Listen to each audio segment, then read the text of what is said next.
The significance of Teachers' Day. Sadhguru, September 5th in India happens to be Teachers' Day in India because it is the birthday of Dr. Radhakrishnan, the second President of India, who happened to be a school teacher to start with. It is a wonderful compliment to the teachers of the nation that one of our presidents was actually a school teacher. In Indian culture, we have always recognized a teacher as a very important part of one's life, to the extent, we said, Acharya Devo Bhava, which means a teacher is like God. Because generally, growing children spent more time with their teachers than with their parents. The idea of parents sending children to school is because somewhere, they know that someone else could be a better influence upon their children than themselves. The importance of a teacher.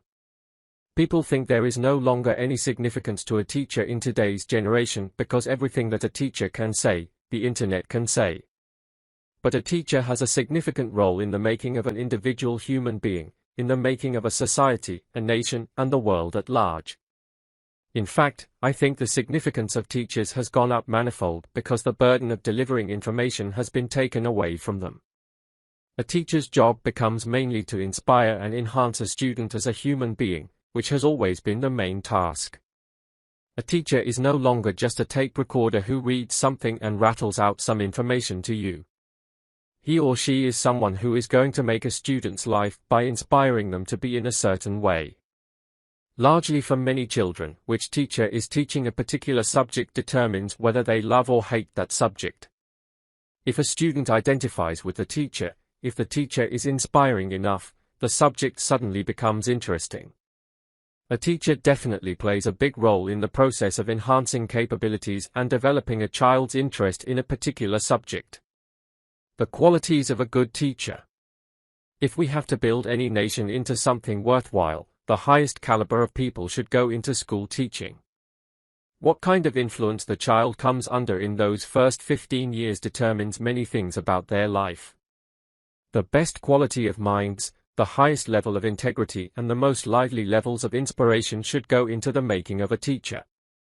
But today, we have set up an economic and social situation where many people become school teachers only because they cannot go anywhere else.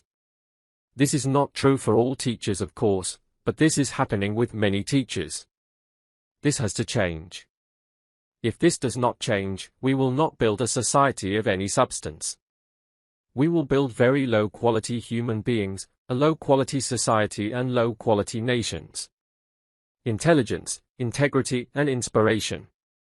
A teacher does not mean he has to have 10 PhDs hanging from his head. A teacher does not mean children should just wait for the dole out of what the teacher knows. A teacher means in that person's presence, people should learn things that even the teacher does not know. Children are humanity in the making. What a teacher makes of them when they are in their hands is one of the greatest responsibilities and privileges a human being can have. Any human activity is significant only if we are able to touch another life.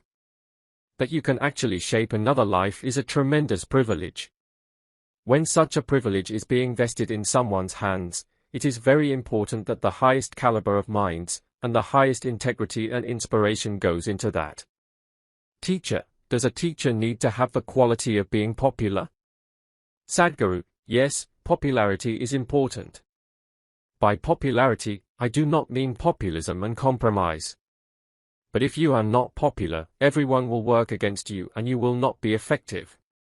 You are very effective only when everyone cooperates willingly. If no one wants to cooperate with you, you are not going to be effective. How can a teacher become popular? You must become the kind of a person that you do not have to say a thing, but everyone wants to be like you. Do you know how easy it would be to run a school then? You must learn to dance like them, you must learn to sing like them, you learn to speak like them, then they say, wow, this is how I want to be. The trouble with most adults is they want to do the same things with a 14-year-old that they did when he or she was a 3-year-old. When your child was a 3-year-old, it crawled all over the place. You also crawled, played, and tried to speak like them, kukoapubo, peekaboo, everything was nice. Then he stood up and now he has become a 14-year-old boy. What that means is he is trying to be his own man. He is in a hurry. When you crawled with him when he was 3 years old, he also enjoyed it. But now he wants to swing. You should also swing with him. If you still want to crawl, it will not work. If you want to be of some value to your children, whether they are your own biological children or they are studying with you, the most important thing is that when they see you, they must say, "Wow, I want to be like this." You must learn to dance like them, sing like them and speak like them. Then they will say, "Wow, this is how I want to be." Once they want to be like you, there is no issue in making things happen.